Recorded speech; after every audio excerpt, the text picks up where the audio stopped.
गुरुदेव और माँ गायत्री के चरणों में कोटि कोटि नमन। आप सभी को प्रणाम।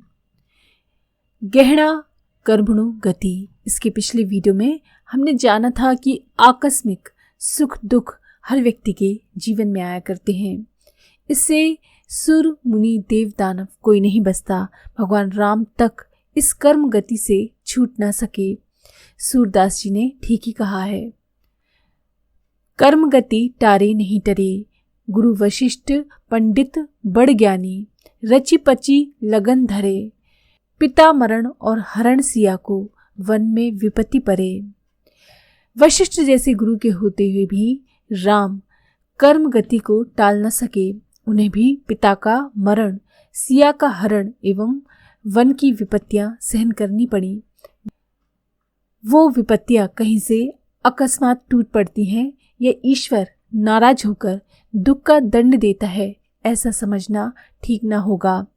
पंचध्यायी का निश्चित मत है कि सब प्रकार की दुख अपने ही बुलाने पर आते हैं। रामायण का मत है इस संबंध में, काहू न को दुख सुख कर दाता, निज निज कर्म भोग सब भ्राता।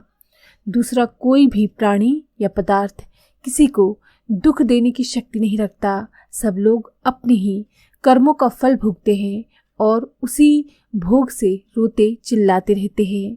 जीव की पीछे से ऐसी कठोर व्यवस्था बनी हुई है जो कर्मों का फल तैयार करती रहती है। मछली पानी में तैरती है और उसकी पूंछ पानी को काटती हुई पीछे पीछे एक रेखा सी बनाती चलती है। सांप रेंगता जाता है और रेत पर उसकी लकीर बनती जाती है। जो काम हम करते हैं उसके संस्कार बनते जाते हैं।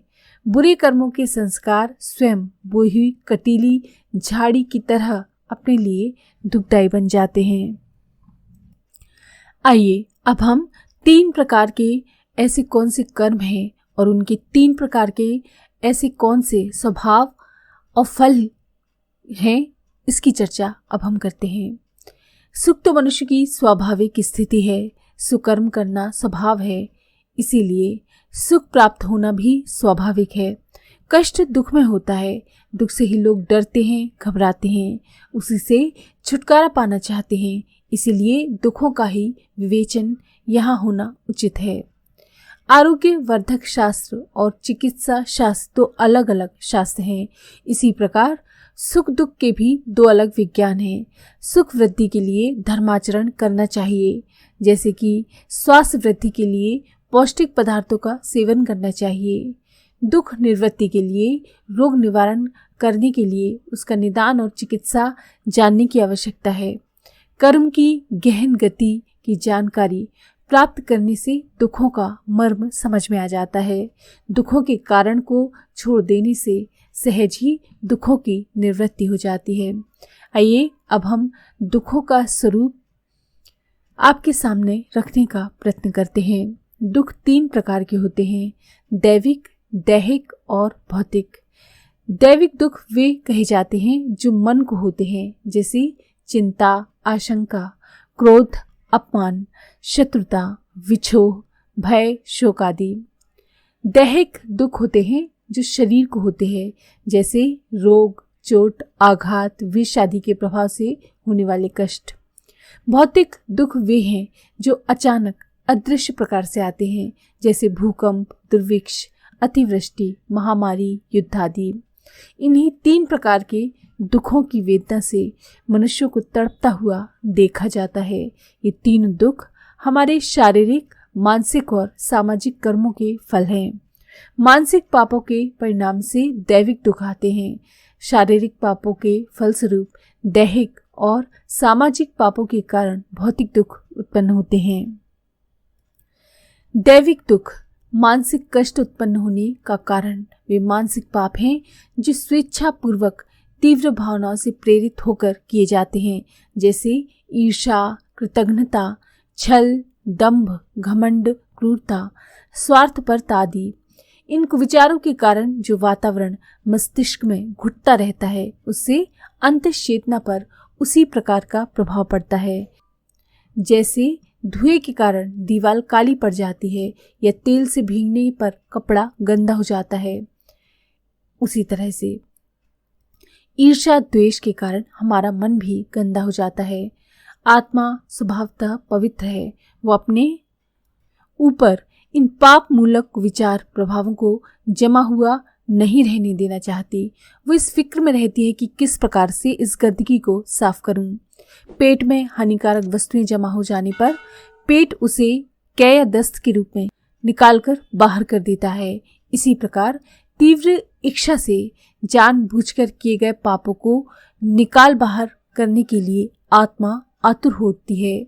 हम उसे जरा भी जान नहीं पाते, किंतु आत्मा भीतर ही भीतर अपने भार को हटाने के लिए अत्यंत व्याकुल हो जाती है। बाहरी मन स्थूल बुद्धि को उस अदृश्य प्रक्रिया का कुछ भी पता नहीं चलता, पर अंतर्मन चुपके ही चुपके ऐसे अवसर एकत्रित करने में लगा रहता है जिससे वो बाहर हट जाए। अपमान, असफलता, विछोह, शोक, दुख आदि प्राप्त हों, ऐसे अवसरों को वो कहीं से एक न एक दिन किसी प्रकार खींची लाता है ताकि उन दुर्भावनाओं का, पाप संस्कारों का इन अप्रिय परिस्थितियों में समाधान हो जाए। शरीर द्वारा किए हुए चोरी, डकैती, व्यभिचार, अपहरण, हिंसा आदि में मन ही प्रमुख है। हत्या करने में हाथ का कोई स्वार्थ नहीं, वरन मन के आवेश की पूर्ति है। इसलिए इस प्रकार के कार्य जिनके करते समय इंद्रियों को सुख ना पहुंचता हो, वो मानसिक पाप कहलाते हैं। ऐसे पापों का फल मानसिक दुख होता है। स्त्री, पुत्र आदि प्रियजनों की मृत्यु, धन नाश, लोक निंदा, अपमान, पराजय, असफलता, दरिद्रता आदि मानसिक दुख हैं। उनसे मनुष्य की मानसिक वेदना उखड़ पड़ती है, शोक संताप उत्पन्न होता है। दुखी होकर व्यक्ति रोता चिल्लाता है, आंसू बहाता है, सिर धुनता है। इससे वैराग्य के भाव उत्पन्न होते हैं और भविष्य में अधर्म न करने एवं धर्म में प्रवृत्त रहने की प्रवृत्ति बढ़ती है। देखा गया है कि मरघट में स्वजनों की चिता जलते हुए देखकर ऐसे भाव उत्पन्न होते हैं कि जीवन का सदुपयोग करना चाहिए। धन नाश होने पर मनुष्य भगवान को पुकारता है। पराजित और असफल व्यक्ति का घमंड चूर हो जाता है। नशा उतर जाने पर वो होश की बात करता है। मानसिक दुखों का एकमात्र उद्देश्य मन में जमे हुए ईर्ष्या, कृतज्ञता, स्वार्थपरता, क्रूरता, निर्दयता, छल, दंभ, घमंड की सफाई करना है। दुख इसलिए आते हैं कि आत्मा के ऊपर जमा हुआ प्रारब्ध कर्मों का पाप संस्कार निकल जाए। पीड़ा और वेदना की धारा पूर्व कृत्य प्रारब्ध कर्मों के निकृष्ट संस्कारों को धोने के लिए प्रकट होती है। अगले वीडियो में हम जानेंगे दैहिक और मानसिक कष्टों का कारण क्या होता है। आज के लिए इतना ही।